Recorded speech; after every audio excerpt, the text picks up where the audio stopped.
नमस्कार दोस्तों, स्वागत है आपका इजी लाइफ के एक और एपिसोड में। दोस्तों, आज का जो हमारा टॉपिक है वो है क्रोध पे नियंत्रण।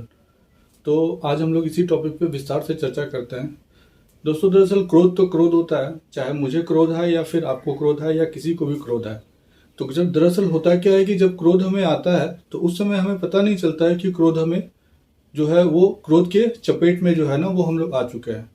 लेकिन जब क्रोध आ जाता है तो उसके बाद जब क्रोध जाता है तो बहुत सारे खामियाजाओं का जो है ना हमें नुकसान उठाना पड़ता है। और वैसे संदर्भ में जब क्रोध आना एक स्वाभाविक प्रकृति है, या फिर आप यह कह सकते हैं कि हर एक मनुष्य का जो है ना क्रोध आना भी एक भावना है। जैसे बहुत सारी अच्छी फीलिंग्स, बुरी फीलिंग्स हमारे अंदर में होती हैं, तो ठीक उसी तरह से जो है ना क्रोध भी एक फीलिंग्स का हमारा जो है ना वो एक प्रकार है। क्योंकि हो सकता है किसी चीज को देखें हम और हमें अच्छा ना लगे, हो सकता है कुछ बातें हमें बुरी लग जाएं, हो सकता है कुछ सिचुएशन ऐसी हमारे लाइफ में आ गई है जिसकी वजह से जो है वो हमें क्रोध आ जाए। तो क्रोध आना दरअसल एक भावना है और एक फीलिंग्स है, वो कभी भी आ सकता है।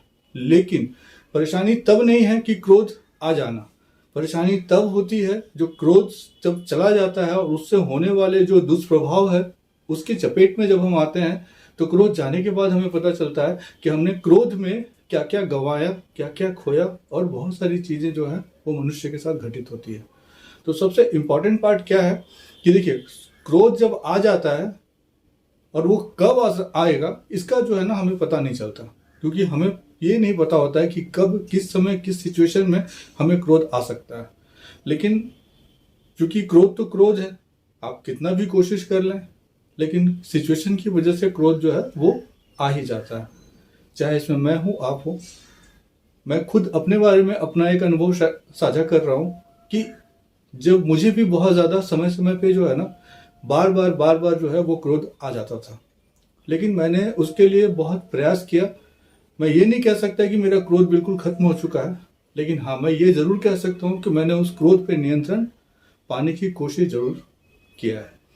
और धीरे धीरे जो है तो क्रोध आने की संख्या जो असीमित थी, जो कि बेसमय ही जो है वो अचानक से आ जाता था, और हर समय जो है ना मैं उसके चपेट में रहता था। हर बातों पे मैं अपने नियंत्रण अपने आप पे खो चुका था। लेकिन धीरे धीरे मैंने उस क्रोध पे नियंत्रण पाया, और जो ये संख्या बहुत ज्यादा थी वो धीरे धीरे मैंने उस संख्या को घटाया।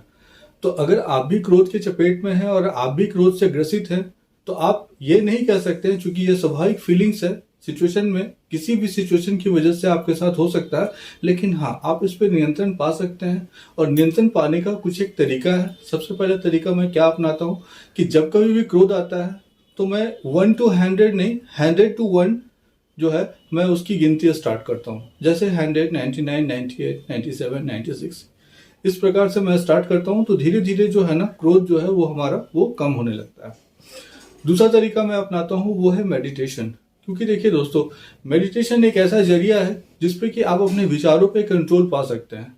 तो जब आप अपने विचार पे कंट्रोल पाते हैं तो उस समय आप पता कर सकते हैं, अपने आप को देख सकते हैं, जजमेंट कर सकते हैं कि अब मैं किस सिचुएशन से मैं गुजर रहा हूँ। क्या मैं अभी क्रोध के सिचुएशन से गुजर रहा हूँ, नॉर्मल सिचुएशन से गुजर रहा हूँ। इस तरह के नियंत्रण आप अपने आप पे जो है ना वो आप बना सकते हैं। और यह एक बहुत ही बेहतरीन जरिया है जो आप उससे जो है क्रोध पर नियंत्रण पा सकते हैं। तो ये था हमारा 2 बेसिक तरीका। और तीसरी एक ऐसी बात कि बहुत सारी बातों को थोड़ा इग्नोर करना भी हमें सीखना चाहिए। क्योंकि हर बातों को अगर हम लोग दिल से लगा लें, अपने मन में बिठा लें, तो वहां पे जो है ना नियंत्रण कर पाना खुद के लिए जो है ना वो बहुत मुश्किल हो जाएगा। क्योंकि हर छोटी बात जो है वो हमें बहुत बड़ी दिखने लगेगी, और जब बड़ी दिखने लगती है और वैसे कंडीशन में हम चाहें कंट्रोल करना तो वो मुश्किल हो जाता है। लेकिन अगर कुछ बातों को जीवन में अगर हम इग्नोर ना करें तो सभी बातों की एक पोटली बनाकर हम अपने दिमाग में बिठा लेंगे, और ऑटोमेटिकली क्रोध जो है ना वो हमें आता रहेगा। क्रोध से होने वाले बहुत सारे नुकसान हैं, जैसे कि आप अगर क्रोध ज्यादा आता है तो आप डिप्रेशन में जा सकते हैं। क्रोध जाता है तो मानसिक जो बहुत सारी मन की जो दिमाग की जो धमनियां होती हैं वो भी कहीं ना कहीं कमजोर पड़ती हैं। क्रोध अगर आपको ज्यादा आ सकता है तो आप तनाव में रहेंगे। तनाव में रहने की वजह से बीपी, शुगर, न जाने क्या क्या व्याधियां आपको जो है वो झेलनी पड़ सकती हैं।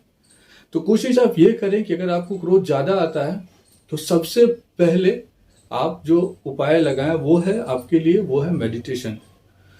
उसके बाद अगर मेडिटेशन से धीरे धीरे अगर आप मेडिटेशन में समय नहीं दे पा रहे हैं तो एक बेहतरीन विकल्प मैं आपको बताता हूं, और वो है विकल्प आपकी जो सांसों की गति, जो नॉर्मल तरीके से आप सांस लेते हैं। तो सपोज कीजिए कि आपने जो सांस लिया, तो अब जब क्रोध आने वाला सिचुएशन रहे या क्रोध आ चुका है, तो ऐसे कंडीशन में दिन भर में आप जो है ना, पूरे दिन में आप 10 बार 15 बार आप प्रयास करें, 10 मिनट के लिए ही करें, अपने सांसों पे जो है ना वो नियंत्रण जो है उसको तेज गति से, अपने सांसों को जो है ना रेस्पिरेटरी सिस्टम जो आपका है उसको थोड़ा सा बढ़ाएं, और 10 मिनट 5 मिनट तक जोर जोर से सांसें लें। इससे क्या होगा कि आपके दिमाग पे कंट्रोल होगा, ऑक्सीजन बहुत ज्यादा जाएगा, उससे दिमाग जो है ना धीरे धीरे आपका स्ट्रेस कम होना जो है ना वो शुरू हो जाएगा। दोस्तों, ये था इजी लाइफ की तरफ से कुछ एक छोटा सा टॉपिक पे डिस्कशन। अगर वीडियो में यहाँ तक बने हुए हैं तो वीडियो को लाइक और चैनल को सब्सक्राइब जरूर करें। मुलाकात होगी फिर किसी नेक्स्ट वीडियो में, नेक्स्ट टॉपिक पे। तब तक के लिए धन्यवाद। जय हिंद, जय भारत।